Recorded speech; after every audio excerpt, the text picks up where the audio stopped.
Hi, everybody. With our Wellness Legend interview series, we look to interview and speak to inspirational people who are from the wellness industry, who are out there living their purpose and looking to positively impact the world. Today, I have the pleasure of speaking with Ruth Elnekave, who is the founder of Joya, a functional botanical food and beverage brand. Ruth was a corporate attorney before changing direction in her 40s and starting Joya. Ruth, how are you going today? Great, Damien. Thanks so much for having me. Great to be here. Awesome. So getting started now, perhaps you can give us a little bit of a background about yourself. And growing up, did you have an interest in wellness? Funny enough, very, very much so. And it's kind of odd looking back that I ended up going the corporate route, which was completely my choice. It wasn't like my parents kind of pushed me in that direction or anything. Growing up was, super athletic, really kind of just on my own, really cared about what I was putting in my body. Um, I was actually very, very much into the culinary arts. So went to culinary school before law school. So it was all just like food and movement and wellness was just always a really big part of my life. And I think I was just one of those cases of, 20-year-old who thought she knew herself and kind of told myself that these kind of things had to stay a hobby. And that I was kind of worried that if I tried to turn a hobby into my 9 to 5, that I might kind of lose my passion for it. So kind of kept them hobby and thought career had to be different.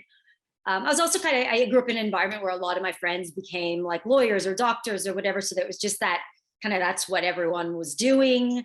And so, yeah, I ended up going back after my first degree, going back to school and doing a law degree and an MBA. And then you kind of go, okay, now what? Like, this is really all I'm trained to do. And so I fell into the law, never really wanting to be a lawyer, just kind of got the degree because, I knew it was a practical degree to get. And then I fell into the career and then kind of go, well, okay, well, I'm here now, so I might as well do it at least for a few years. And a few years turned into a few more years. And then you get good at it. And, the money's good. And you just kind of find yourself in this place where it's what you're good at and what you're doing. But then also realizing that it was, in terms of my life and my lifestyle, the farthest thing from what makes me happy and what would make anyone happy, really. And, what would support happiness and wellness long term. So not sustainable. Yes. So I Yeah. think we've all had these experiences in our life. So what was the kind of like aha moment, that kind of like moment where you kind of said, enough's enough, I need to go follow what's really my passion? Yeah. I think, a few years in, it was a mix of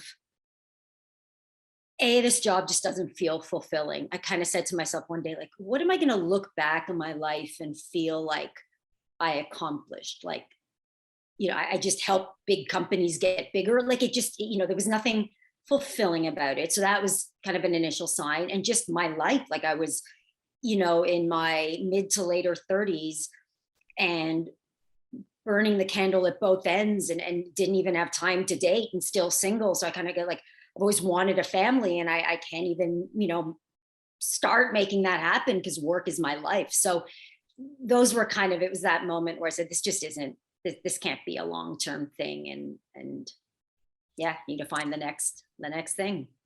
Okay. So in this process, did you kind of like work out what your purpose was, or what it is that was going to make you feel fulfilled?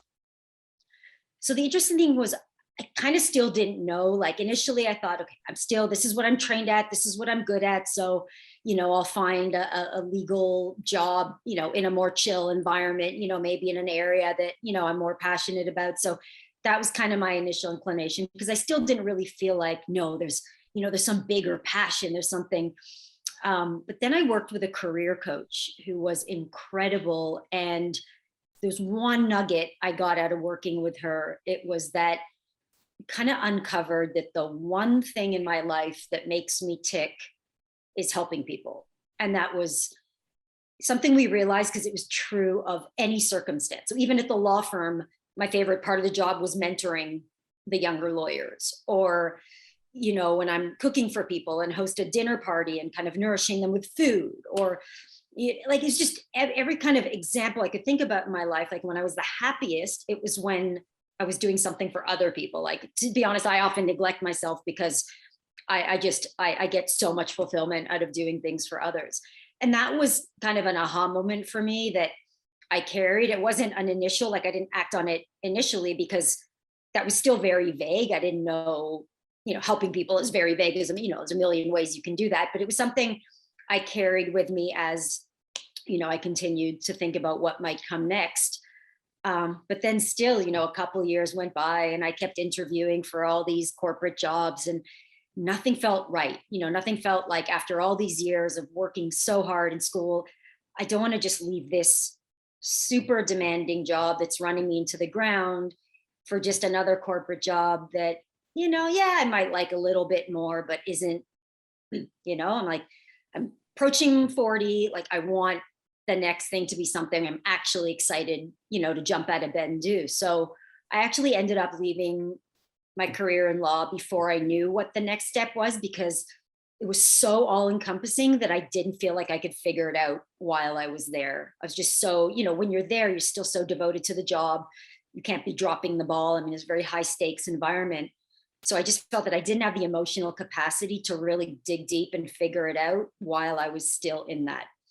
So I ended up deciding to just leave and take a year to do that kind of digging and figure it out.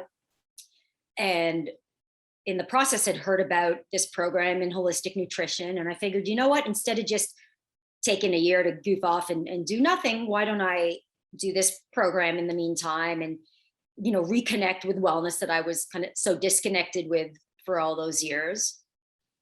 And that's kind of what slowly brought me, to where I am now, and specifically through some pretty major health challenges I had.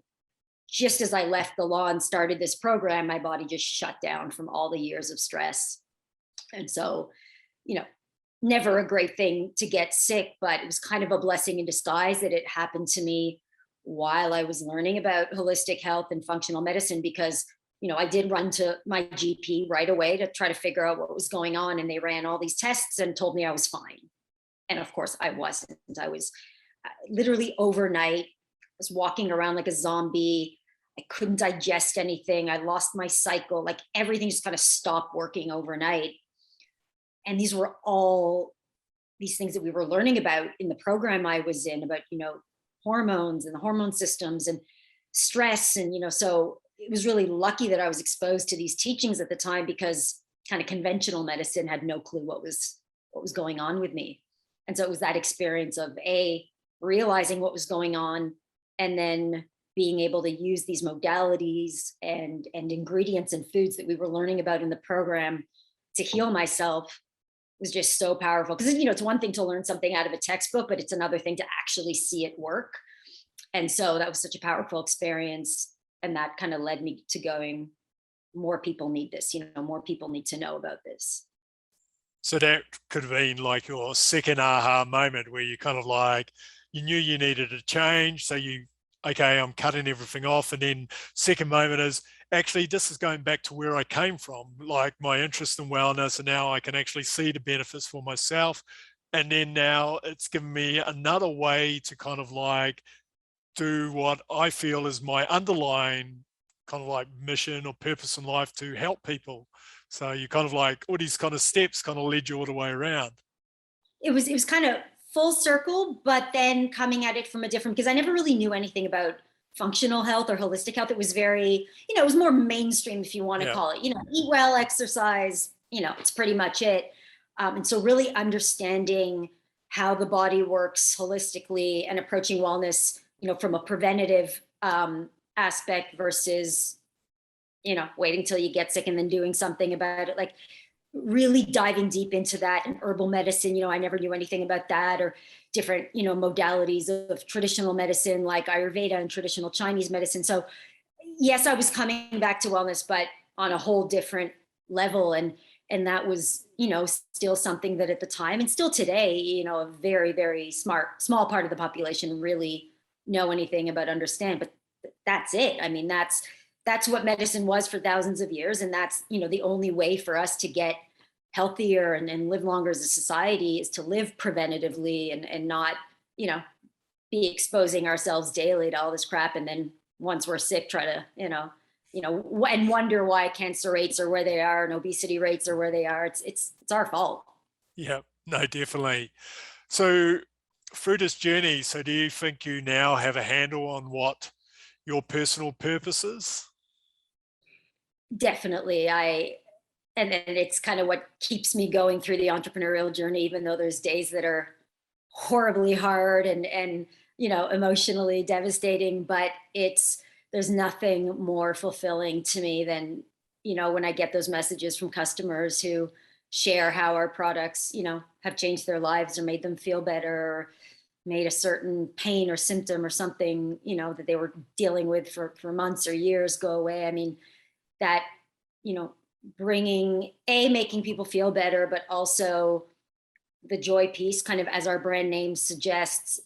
The big thing for me was I was seeing what I was seeing in the wellness world, and really it's getting kind of worse and worse, is this kind of industry or world of wellness, right, which is supposed to make us feel better and make our lives better and make us healthier, has become so complicated and confusing and noisy that it's actually causing people even more stress, right? We don't know what to do. We don't know what we suddenly feel like there's a list of things we have to do every day. But like it's really become this thing that it's gone from being what should be a good thing to being an even more, challenging and confusing thing. So Joya has really always been about, our life, our wellness journey is a lifelong journey. How do we make it more enjoyable for people? Not only more enjoyable for people, how do we make it a part of their life that they look forward to? Not just like, one more chore, one more thing to add to your daily list, but how do we just make it the way people live and something that brings them joy? Because again, it's every day. And as human beings, we don't stick to something we don't enjoy, whether it's exercise or any practice or habit.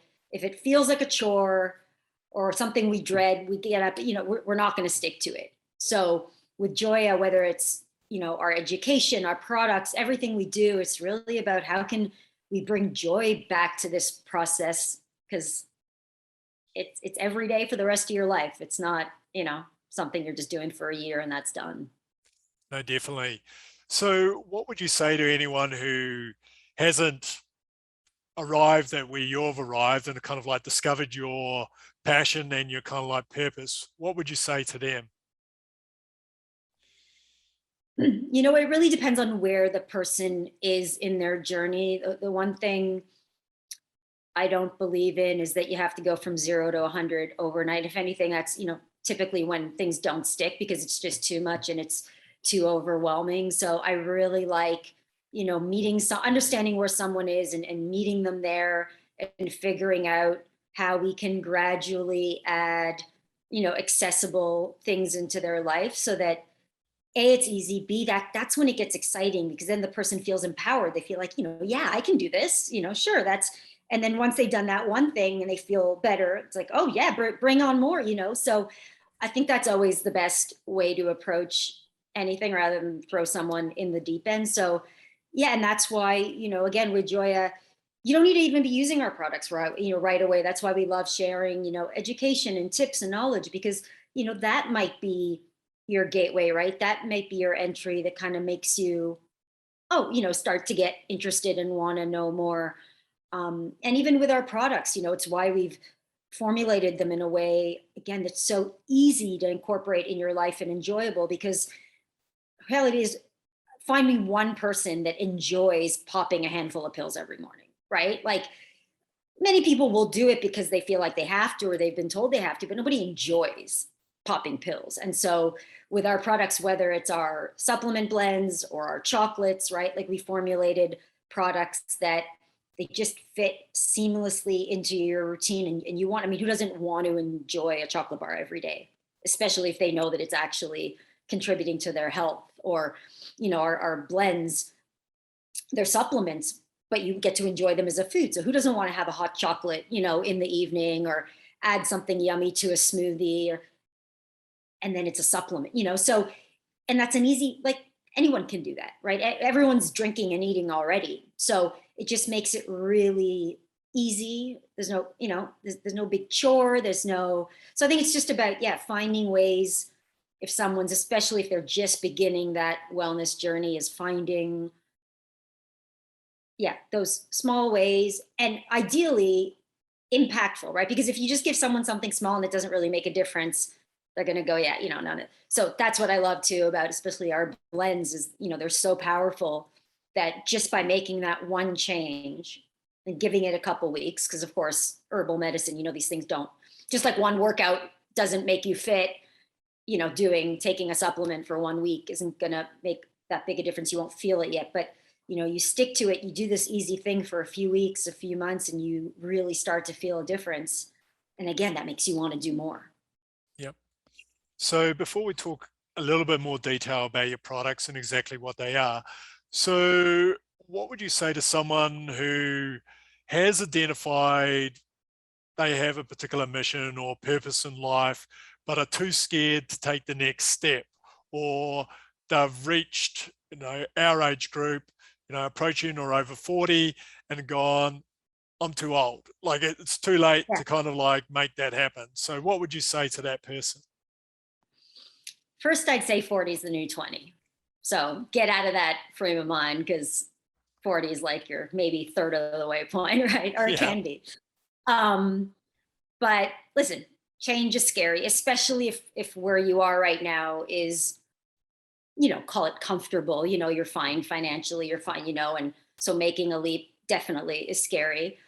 I'd say a great way to start is just asking questions. So connect with people who are doing something similar to maybe what interests you, and find out what it's about. Often, and I say this a lot about people who are thinking about making the leap to an entrepreneurial journey, it sounds and looks all sexy, but it's freaking hard. So it's not for everybody. Maybe you have an area that you're really interested in, but what's more suited for you is to join an existing company or an existing person who's already doing something, and join them on their mission rather than trying to start something from scratch on your own. So I think the best thing to always do is, yeah, connect with people that are kind of in that space and find out what it's like, find out how they got started, what the journey was like for them. And you never know, like as you learn and find out more, again, you might realize, wait a minute, there's already someone out there doing something super cool, and I'd rather support them and join them. And that's of course easier than starting something on your own too. That's less work, less risk. So yeah, I'd say exploring, start by exploring, and getting comfortable with it. And that'll often help guide you in the right direction, maybe turn you in a completely different direction. Yep. No, definitely. It's a little bit like your own personal journey. Like you kind of like identified something that kind of like looked interesting, and then you actually took action, and then you went down that path. And then through this, it became a catalyst for kind of like understanding what directions you could possibly go. And then it kind of like led you down a particular path. So unless you actually look, you're not going to find. And then unless you're actually in there exploring, you're not really going to discover anything, are you? Yeah. I mean, nothing's exactly what it seems from the outside anyway, right? Like you look at any job or industry, and until you're in there, you don't really know what it's like. So it's great to be attracted to certain things and have ideas, but right, due diligence, like you always, no matter what it is, before diving into anything, and especially with something entrepreneurial where you're going to have to make an investment of some sorts, you want to do some due diligence and dig a bit and make a more informed decision. Yeah. Very true. So now let's talk a little bit about Joya. So you went to this holistic nutrition medicine kind of like course, and then you kind of like identified for your own personal health that botanicals or herbal medicine was certainly kind of beneficial. And then how did you kind of like go, okay, I'm going to go off and develop Joya? Yeah.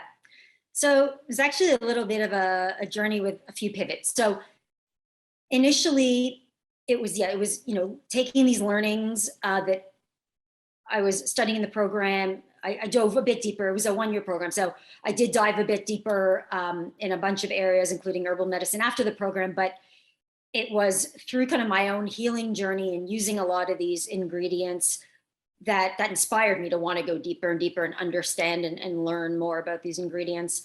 And then the first iteration actually of Joya, and something I very much believe that we will come back to one day, was actually a restaurant concept.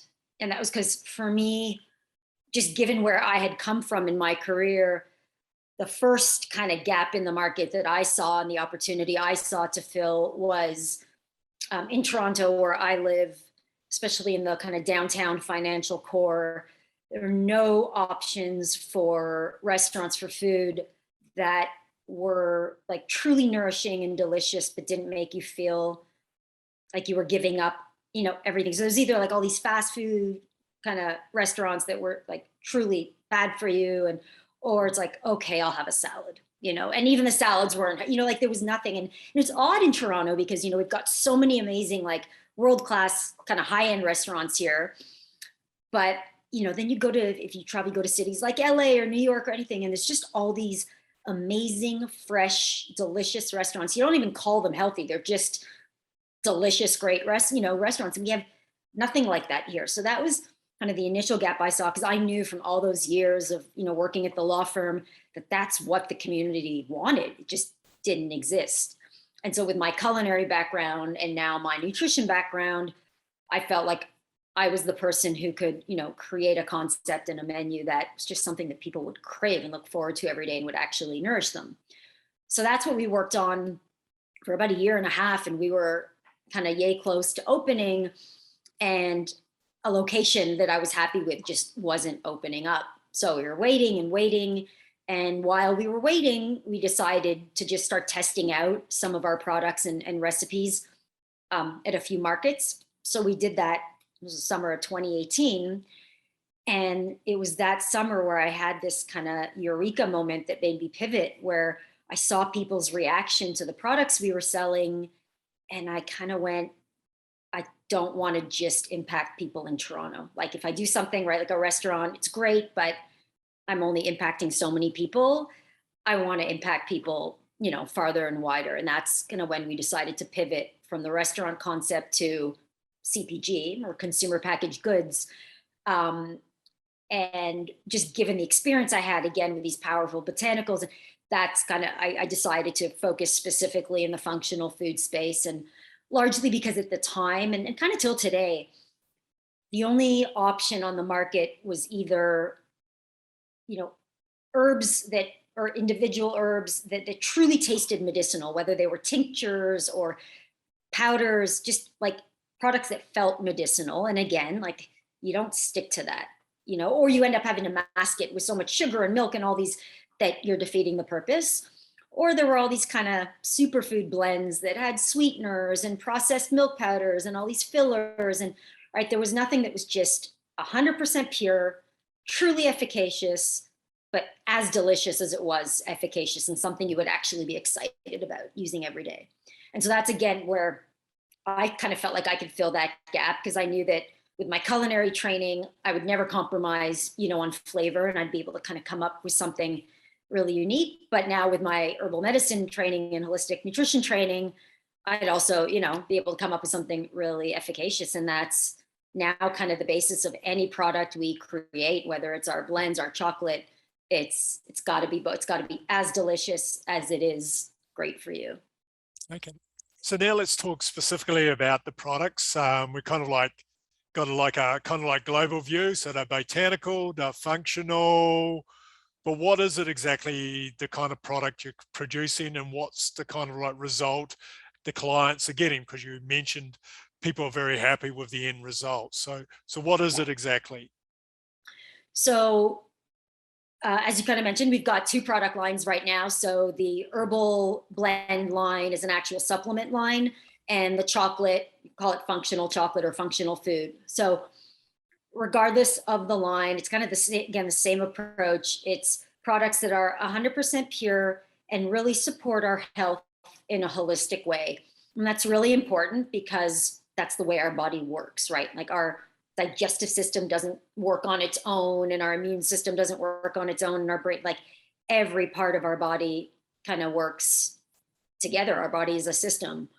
And you look at the market, and especially the supplement market, it's kind of counterintuitive because, right, think about, you buy this supplement for digestion and this supplement for immunity, but that's not the way the body works. And so for me, it was really important to craft products that actually work. And the only way to do that is to address, the body as a whole. So particularly with our supplement line, I formulated them in a way that they all provide kind of 4 to 5 health benefits, but they do it again in a holistic way. And by that, I mean the stress piece is at the core of all the blends, because ultimately, and I think a lot of people probably heard the term fight or flight, right? But when the body's in stress mode, all the body's resources go to basically keeping the body alive, and everything else, right, goes to the wayside. So pumping blood, breathing, whatever. But your digestive system, that's not a priority, right? Your immune system, all these other things are not a priority at that moment. And so we're all living in kind of constant stress mode, whether you know it or not. And stress isn't just that emotional, psychological. There's about 7, 8 different factors that can put stress on the body: environmental, right, chemical, toxin, physical. We're all exposed to it. Unless you live on some remote island in the middle of nowhere and meditate all day, like we all have this kind of constant. And so your body's kind of constantly in this stress mode. And so I knew that if we were going to craft products, yes, to support digestion, immunity, cognitive function, but if we didn't address the stress piece, kind of wasting your money and your time. And I say that a really good example is digestion. You can take all the digestion supporting herbs in the world, but if your body's all wound up and stressed, they're not going to do anything. So I formulated our products. Every single blend first and foremost, supports kind of hormone balance and getting your body kind of out of stress mode. And then the additional herbs can work on cognitive function and digestion and immunity. And so all our blends, every single one of our blends, no matter which one you choose, gives you that adaptogenic support and immune support, and is very rich in antioxidants, so that deep kind of cellular health. And then each blend has a couple of additional kind of unique benefits. So the matcha blend supports cognitive function and energy, and our turmeric blend supports digestion and inflammation relief, and the cacao blend is really calming for the nervous system. But they all, no matter which one you choose, right? Not everybody likes all flavors, or no matter which one you choose, you're getting that really comprehensive, holistic support. And that's just at the core, again, of everything we do. The chocolate, of course, it's not as medicinal as the blends, but it's the same idea. It's super nourishing, full of nutrients. We've got a functional SKU as well that has the lion's mane mushroom. So it's got like loaded with antioxidants and cognitive supporting, immune supporting. So it's really about, these products that fit seamlessly into your day and are like doing all this work in the background to really support your health holistically. Okay. So when you say a blend, it's in a powdered format, and then you add it to what you're eating or to what you're drinking? Exactly. It looks like any kind of, call it superfood blend or latte blend. And you can use it to make a drink like a latte. You can add it to a smoothie. You can add it to oatmeal, yogurt, chia pudding. Like, it's really versatile as long as you're getting your daily scoop, which is right, instead of popping your daily pills, right? As long as you're getting your daily serving. And that's the beauty too, is you don't kind of get sick of the same thing over and over again. So you can totally, change up how you're using it every day. Yep. Awesome. So now let's talk a little bit about the success of Joya. So what do you think is some of the skills you've kind of like brought to Joya that kind of like, from your previous lives, which has kind of like helped steer Joya in the right direction? So first, full disclosure to say, I've got gaps, right? Like I'm a first-time entrepreneur, definitely new to the CPG industry. So, it's this interesting, yes, there's some great things I bring to the table, but I, of course, have gaps, as does everybody, right? Nobody can be an expert at everything. but especially when you're new to an industry. So I think, what I bring to the table is, of course, the knowledge around health and holistic nutrition, and really, the ability to formulate our products and educate our customers. Interesting as a lawyer, it's of course kind of healthy in any business, especially being a corporate lawyer. It just helps with all the kind of business side of the business, for sure. I've always been very just entrepreneurial in my nature. I kind of come from a family with both parents are entrepreneurs, and it's just kind of like the way I think. So that kind of, I don't get caught in the weeds. Like I'm very much a kind of strategic, long-term kind of thinking where we can go next and what we can do.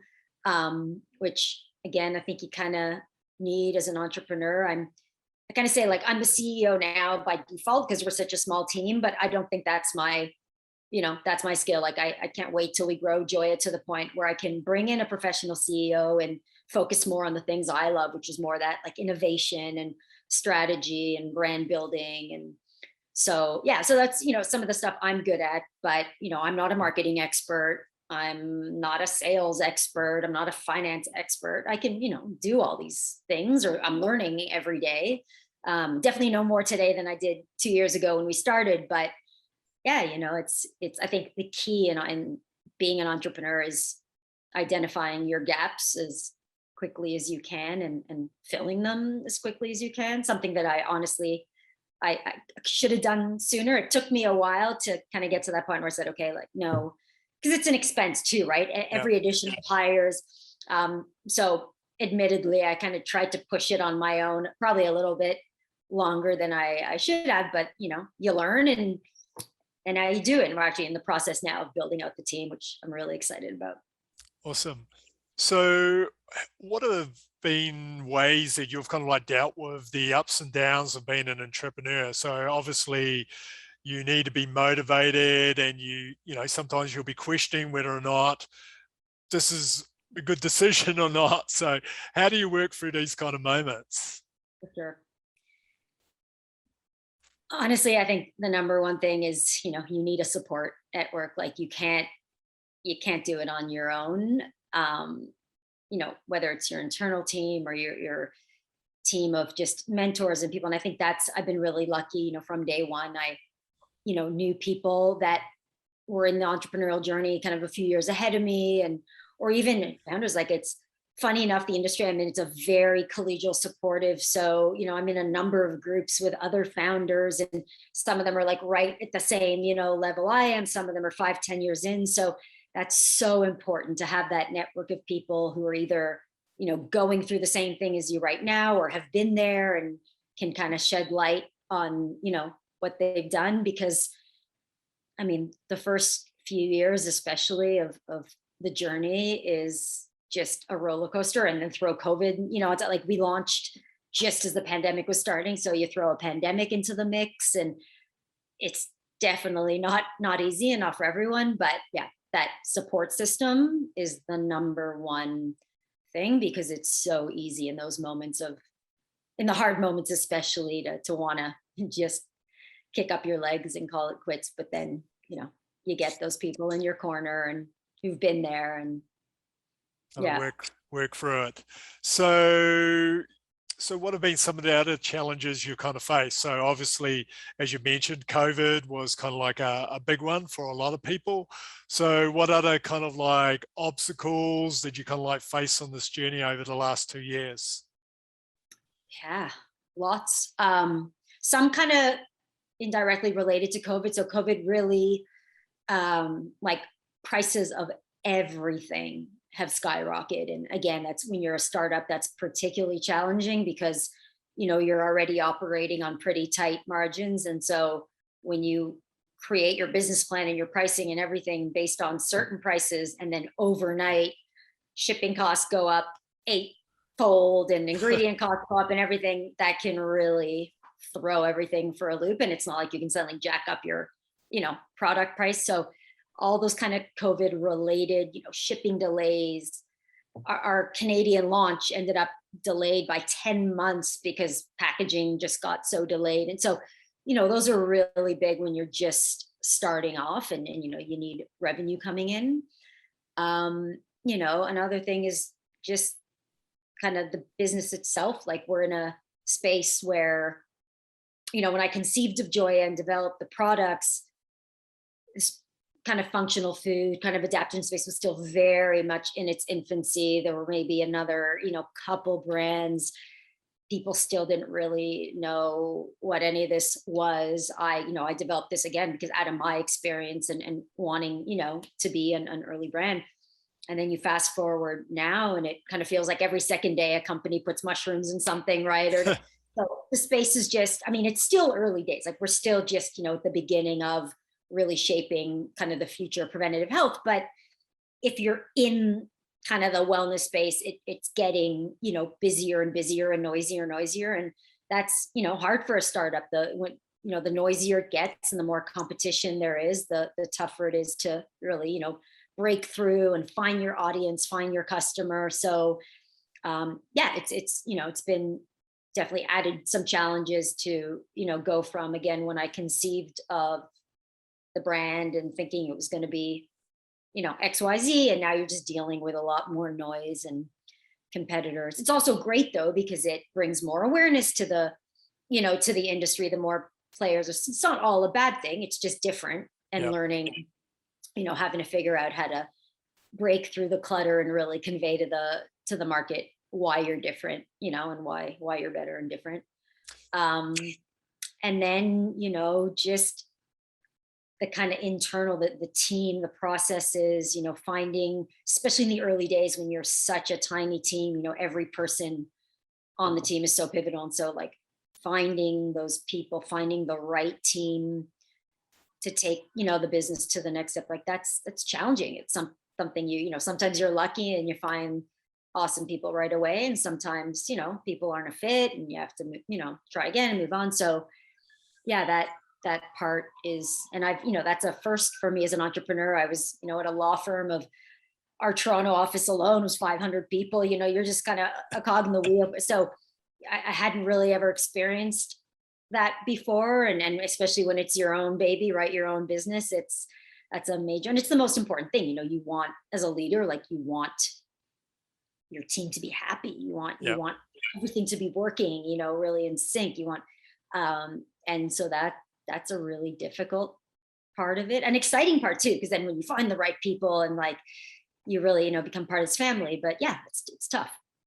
No, definitely. So I think what you're kind of leading to there is like to be kind of like successful in this journey, you got to be continually willing and wanting to learn, don't you? You got to be willing to kind of like keep on pushing yourself to kind of like learn new things. You can't have that kind of fixed mindset, because that's kind of like death to an entrepreneur, isn't it? Well, everything changes. So, I think about the space we're in, whether it's e-commerce or like everything is changing so quickly that, even experts have to spend half their time just keeping on top of, the newest and the latest. But yeah, it's like you are learning every single day. And I think it's actually part of what I love about it, even as a lawyer. Yes, there were kind of challenging deals, but a couple of years in, I kind of felt like I was just doing the same thing over and over again. It's like, another acquisition, but it just kind of felt really monotonous. Whereas I think part of why this feels so right for me in terms of my personality is I get bored very easily, and there hasn't been one day that's the same as the next. It's, there's always, whether it's a win or a fire or learning something, or, it's just every day is so different. And that's what keeps it, at least for me, exciting. Awesome. So have there been any kind of like failures which have been kind of like a learning kind of point for you?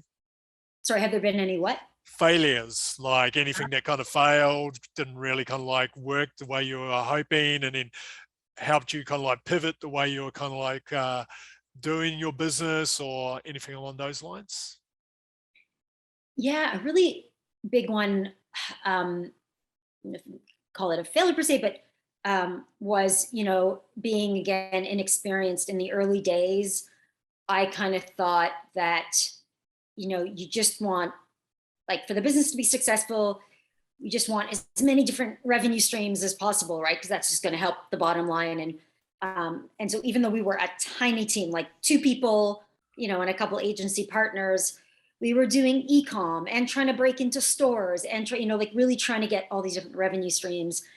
And that ended up hurting everything because, like they say, like you can't do everything and put enough energy into everything and do it right. And it was just too early. So, there were a good few months in our first year where, we really blew a lot of money and time and energy kind of trying to do too many things too early on. Um, but a great learning came out of that because, we realized that, and now we've, completely pulled back and are really honing in on, again, building the brand, building that relationship with our customers, and really, really just focusing on e-commerce for now until we can build and scale things. And then you just kind of grow gradually. Then you can add retail, and then you can add other, but especially for a product like ours, that is a bit more complicated and high involvement. In the early days, you need to be selling it in a channel where you can explain to the customer more about the product and what it does. You can't do that on a shelf, right? Once a product is on a shelf in a store, the customer the customer needs to want it, right? They need to already know about it and want it, because all that's there is the label, right? So with a product like ours, it's really important in the early days to be online in a digital space where when the customer comes to the web page, they can read more about the ingredients and what the product does, and the quality, and so that was a big learning for us. Again, it really helped us focus, and it's all about focus. It's one of the biggest learnings is definitely as a startup, you got to focus and grow from there. Can't do. Awesome. So what's your definition of success? Helping people. I mean, the more people, helping one person is great, but the more people we can reach, and in the most ways. Again, it's not just about the products. I really do see Joya as, it's like a wellness platform brand, if you want to call it. I want to be able to touch people in as many aspects of their wellness journey as possible. So whether, you're coming to our website for the education, or, on social for the education, or our products, or, whatever Joya's evolution might be, whether we open that restaurant, chain down the road, I really want to be able to help and support people on their wellness journey, and in as many different ways as possible. Awesome. And then what is the change you would like to see in the world? So what would you like the world to look like in the future? Ooh. Well, like to make sure that it's a healthy one for longer. We're driving it into the ground. Yeah, it's I think sadly we're living at a time, it just feels like there's just so many challenges. I think back to when I grew up, and right, half the things we're dealing with just weren't even on the radar back then. So just I'd love to see us be in a place where we actually like love and respect the planet the way we kind of do our own bodies. And it's a big part of our value system at Joya. Is we're not a wellness brand that, like, it's all about your wellness, but then it's like crappy packaging and all these practices that the environment is where these ingredients and everything are coming from, and if we don't take care of it, we don't. So it's very cyclical for us. So I'd love to see us in a place where we're actually conscious about taking care of this planet that gives us the water we drink and the air we breathe and the food we eat. So in summation, it would be, you're about helping people take care of themselves from a preventative kind of perspective, which by default, by taking care of yourself, you're also kind of like taking care of the planet, because the kind of products you're kind of like dealing with are also environmentally friendly, they're good for you, they're kind of like from nature, etc. Yeah, I mean, the word holistic doesn't just apply to how our body works, right? Like, holistic wellness truly is about our place in this ecosystem and global community, and the mental and physical, and the right, like it really, it's farther than just saying that our mind and body work together, right? Like it's really, really important that we're taking care of ourselves and the environment that we live in, for sure. Awesome. And what's the legacy you would like to leave? Ooh, that's a really good question. You know, if we can be a part of getting us as a community one step closer to, you know, living that kind of preventative of reducing the rate of disease. And just, I mean, it's the way it used to be, right? Like it's, we got there, industrialism, and you know, it becomes like instant gratification kind of society. But if we can almost like get us back to where it used to be, where, you know, we live at one with the planet, and we, yeah, live that. I don't even want to say preventative, because preventative, almost like that term suggests disease, like Yeah. suggests preventing disease. And it's just, you know, if we can go back to eating real food, right? It kind of worries me. Like anytime I think about packaged food, like anything that can sit on a shelf for 12 months and not go bad, like there's, it's got, how does it not worry you, kind of thing. So yeah, if we can just go back to a place, you know, that we're living more in tune with our environment. And part of that is eating real food, right? And just, and feeling more alive and vibrant, and not spending half our life and half our national budget on disease. Like that would be a really, really great legacy to leave behind. Awesome. And so why do you think someone should consider becoming a wellness entrepreneur? Join the mission, right? It's the more of us are, you know, on this mission, the more of us are out there spreading the information, and the more it becomes, the more people will hear about it, the more it doesn't become this right outlier, like it, the more it will become the norm. So, you know, I'm loving like the growth I'm seeing in kind of the functional food and wellness. Like it's so exciting for me, because, you know, there's room for everybody. Like I'm not, I've never believed that there's a pie and that's it. And, you know, too much, like we want the space to grow, that there's room for everybody. Everybody's doing something different, can do it a different way. And yeah, the more of us join this journey, the more that legacy we spoke about, you know, about getting, will become a reality. Because, you know, getting food into the hands of, you know, people in food deserts, like it needs, it can't be this unique thing that the top 5% of the population have access to. It just can't. It's not right, not fair. No, definitely. No, as you said, like the industry is small at this particular point of time, and sure, if you just focus on that little industry, but what you're saying is you're also about education to grow, so that, because there's a huge amount of the population still, even though with all the information out there, it doesn't really understand what they should be doing or what they should be eating. There's a lot of miscommunication, even from the medical industry itself. So, you know, I like how you believe you're kind of all about changing how people think and educating them. Plus, you're bringing along a product that can actually help them on this kind of like journey as well. So, as you keep on doing your work and more of your colleagues do the work, it'll grow to more and more people getting the opportunity to kind of like participate. So, your market will grow as you go, you know, into the future. So it's kind of like quite exciting. Yeah. And you think about the world we live in, sadly, like you need that kind of mass, those numbers, you know, when you live in a country where sadly, like the pharmaceutical industry controls government, you know, like it's, when you've got these lobbyists, you know, it's hard. And doctors don't learn about nutrition in med school, which is kind of crazy when you think about, right? So I get so excited when I see MDs who then, after they've graduated and started their practice, add functional medicine to their, like, that excites me. Because, you know, when you get, yeah, conventional doctor even opening their eyes, kind of go in that direction. So, you know, it takes time, but you need that to happen. You need that awareness to get out there for change to be made. Brilliant. So there's some questions I like to ask each of our guests. So to kind of like finish up, no, very easy, relax. So Okay. remember, you're the corporate attorney, so you can handle anything. So question number one, what's your definition of ageless living?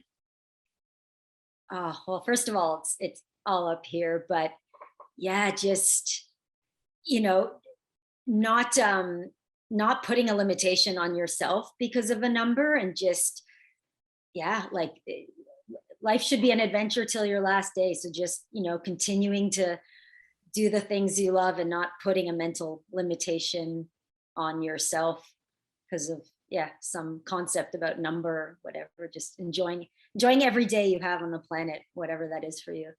Awesome. So your definition of wellness? Joy. And it's actually in the, it's funny.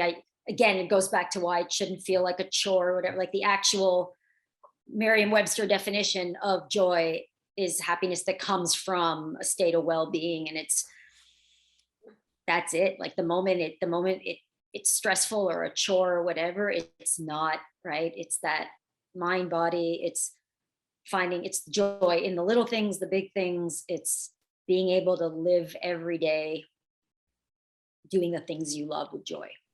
Awesome. And your definition of nutritional wellness? I think to me, that's a mind body thing too. I mean, yes, there's the obvious, food or body nutrition, and super important. And it's getting harder and harder because like even produce doesn't have the level of nutrients that it did just 40, 50 years ago. So, it's sad that that's becoming challenging, but got to feed our minds too, right? Whether it's education, reading, knowledge, like it's not just, yeah, food, nutrition, but we got to feed our soul, we got to feed our mind. So it's really that, again, holistic approach, taking the time to nurture every part of our being. Awesome. And the secret to longevity? Oh, if that existed, I think someone would have patented it by now. But I really think it's, everything we spoke about, just it's first and foremost state of mind, but just keeping everything in use and moving and nurtured. And yeah, like the opposite of stagnation, I guess, really it's, just that, yeah, being in that positive state of mind that you can, do things till your last day and living life that way. And yeah, that Awesome. wasn't very eloquent, but No, perfect. I hope the message came across. So what do you believe, or to you, is living a legendary life or your best life? So what does it mean to you? For me personally, this kind of goes back to loving to help people, but I think it's that balance of doing what you can, all those things we spoke about, so you can show up your best and feel your best. But to me, that kind of leaving an impact, or and for everybody, it's different the way you do it. But I think it's that balance. It's right. It's not selfish to take care of yourself, because you can't show up the best for anybody else or for the world if you don't. So we almost kind of have to be selfish a bit like that, if you want to call it. So it's, yeah, taking care of yourself so you can show up your best. And then, we're part of a community. We're not living by ourselves on an island. So once you've done that, yeah, doing what you can to give back or help others or leave a positive mark. Awesome. And do you have a life philosophy or mantra that you live by? Oh, God. Not really. Never too much chocolate. I don't know. It's no, not. Well, I should come up with one. I think it's Joya, isn't it? Like Joya, because you like everything you reference is always about having joy in life. So, I think that'd be your kind of like mantra, wasn't it? Like joy, have joy in life. I have all these little ones, and in my meditation, I feel like every day, sometimes every week, there's something different I focus on. But I think you're right. I think it ultimately comes down to, and even on a day-to-day basis, right? Like we can be kind of glass half full, glass half empty. But I mean, and I think about it, especially during the pandemic, I was really trying to practice this, is looking for the joy in everything, in the little things, because you don't have to be going on 5 vacations a year to be a happy person. It's right. Like even in the midst of a global crisis, we can find joy in the day-to-day and in the little things. And I just think that's so important, because again, it all starts up here. Like if the frame of mind isn't right, then nothing's going to be right. So I think, yeah, whether it's, again, in ourselves or how we can help others right, achieve that. I think joy is at the core of everything, because there is no wellness without that positive state of mind and that joy. Brilliant. So last question, what are 3 life lessons you've learned in life that you would like to share with other people? Only 3 life lessons. A big one for me has been, not to sweat the small stuff. And I think it's such a big one for me because it just causes unnecessary stress, which in turn, leads, and it just impacts you in such a powerful way, right? When you can let that stuff bounce off you and really focus on what's important, you can just show up as such a better, more pleasant, human being in all aspects of your life. So I think that's a really, really big one. Um, I think being true to yourself, and it's hard, right? We live in a society where whether there's financial pressure, societal pressure, like it's hard. And it's, it's part, I think, why for me, it took me quite a while to find ultimately what, fulfills me, because it's so easy to just be swayed by external factors. And I think it's just really important to, kind of tune out that noise and be true to yourself, in everything you do, and be authentic in everything you do. Um, Regardless whether that's business or life. I think it's really, really important. And it's easy, we have a lot of control over ourselves, but I think surrounding yourself with the right people is, again, one. And you look at, I think, one of the findings from kind of studying like the blue zone stuff is, in all the blue zones, one of the key factors is society, and right, the way people like hang out together and eat together and live together. And I think that piece is, again, so important. Something I discovered early in life. I think when you're a young adult, you've got like all these friends from school and from this and for that, but then you really start to realize like there's true friendships, and then there's like acquaintances, and filtering out anything negative, like negative energy in your life. But people that just bring you, stress, or that drain you, filtering that out and really surrounding yourself by positive energy, I think is so important, because, again, we live difficult enough, challenging enough lives. And whether that's, like we spoke about earlier, your network, or in the work environment, or just friends and family, like it's so important to be surrounded by positive energy. Yeah, Brilliant. those are the big ones. No, they're awesome. So Ruth, thank you so much. It's been wonderful talking to you. Certainly inspirational. Sure, there are a bunch of people out there who are approaching or over 40 now, have a different kind of like perspective, and realize that, you just have to kind of like start the journey and start exploring, and then it's never too late, and you're never too old to kind of like, live your passion or your purpose. So Ruth, for anyone interested in learning a little bit more about you and Joya, how can they find you online? Yeah, so our website is joya.ca. It's not a .com, .ca. And we're mainly on Instagram, share lots of information and stuff there. You can check us out. It's The Joya Life. Awesome. Well, once again, thank you, Ruth. Thank you so much for having me. Great to chat.